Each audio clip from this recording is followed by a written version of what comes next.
Hey everyone, welcome back to my channel Back to Base. Hope you all are doing great. As we all know, Hanuman ji भगवान श्री राम के सबसे बड़े भक्त थे। लेकिन क्या हम सबको ये पता है कि उनके बीच कभी युद्ध भी हुआ था? आइए इस वीडियो में हम ये डिस्कस करते हैं। अकॉर्डिंग टू सम पौराणिक धर्म ग्रंथ, भगवान श्री राम का अपने भक्त हनुमान से युद्ध भी हुआ था। ये युद्ध उस काल के सम्राट ययाति के कारण हुआ था। आइए अभी जानते हैं ययाति कौन थे।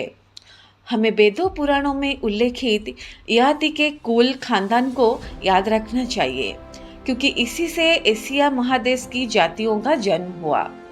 ययाति से ही आगे चंद्रवंश चला, जिसमें से यदुओं, तुर्बुसुओं, आनवों और दुहुओं का वंश चला। ययाति के 5 पुत्रों से अखंड भारत यानी अफगानिस्तान, पाकिस्तान, हिंदुस्तान, बांग्लादेश, थाईलैंड आदि की जातियां बनी। ययाति प्रजापति ब्रह्मा की पीढ़ी में हुए थे। ययाति के प्रमुख 5 पुत्र थे। इन्हें वेदों में पंचमंद कहा गया है। एक बार राजा ययाति के द्वारा किसी कारणवशतः ऋषि विश्वामित्र का अपमान हो गया। क्रोध में आकर विश्वामित्र जी ने श्री राम से उसका वध करने को कहा। अब विश्वामित्र जी की बात राम जी कैसे टालते?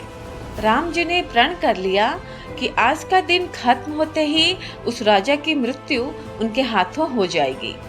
इधर वो राजा ययाति हनुमान जी की माता अंजनी के शरण में जाकर अपने प्राणों की भीख मांगने लगे। अंजनी माता ने हनुमान जी से कहा कि ये उनके शरण में आया है, तो अब इसकी सुरक्षा तुम्हें करनी है। और हनुमान जी ने राजा ययाति का सुरक्षा का माता को वचन दे दिया। लेकिन जब उन्हें ये पता चला कि उस राजा के पीछे श्री राम जी हैं, तो वो विचारमग्न हो गए। एक तरफ उनके आराध्य थे, तो दूसरी तरफ उनकी माता का आदेश। ये तो तय था कि श्री हनुमान जी अपने आराध्य पर अस्त्र या शस्त्र नहीं उठा सकते थे। तब हनुमान जी ने भगवान श्री राम के नाम को जपना शुरू कर दिया। राम जी ने जितने भी बाण चलाए सब बेअसर रहे।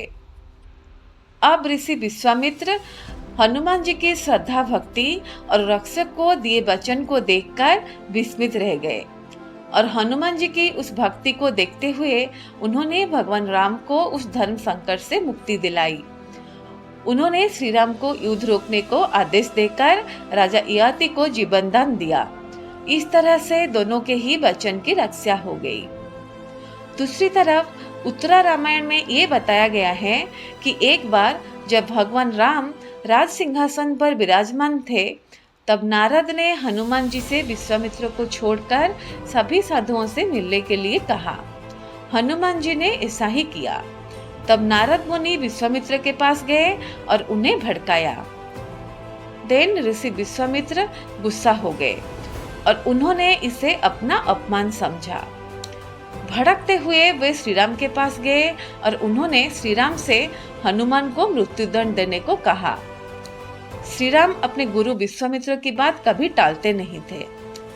उन्होंने बहुत ही दुखी होकर हनुमान पर बाण चलाया, लेकिन हनुमान जी राम का नाम जपते रहे और उनका कुछ नहीं हुआ। प्रभु श्री राम को अपने गुरु की आज्ञा का पालन करना ही था, इसलिए भगवान श्री राम ने हनुमान पर ब्रह्मास्त्र चलाया। लेकिन आश्चर्यजनक रूप से राम नाम का जप कर रहे हनुमान का ब्रह्मास्त्र भी कुछ नहीं बिगाड़ पाया। ये सब देखकर नारद मुनि विश्वामित्र के पास गए और अपनी भूल स्वीकार की। हनुमान जी के पास कई वरदानी शक्तियां थी, लेकिन फिर भी वे बगैर वरदानी शक्तियों के भी शक्तिशाली थे। राम के नाम की महिमा क्या है, ये तो हम सभी को पता है। एक बार तुलसीदास जी ने तुलसी के पत्ते पर राम नाम लिखा और उससे एक जल में डाल दिया।